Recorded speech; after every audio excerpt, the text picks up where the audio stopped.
Kung nakikinig ka, baka isa ka sa mga nawalan ng mahal. Para ito sa'yo.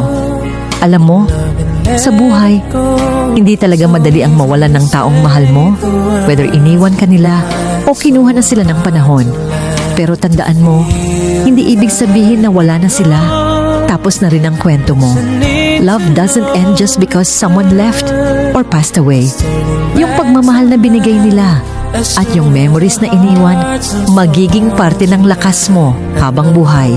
Kaya kahit masakit ngayon, use that pain as a reminder na you are blessed to love and be loved.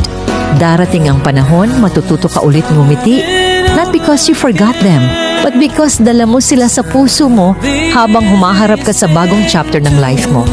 I'm feeling inside again, 'cause every time I look at you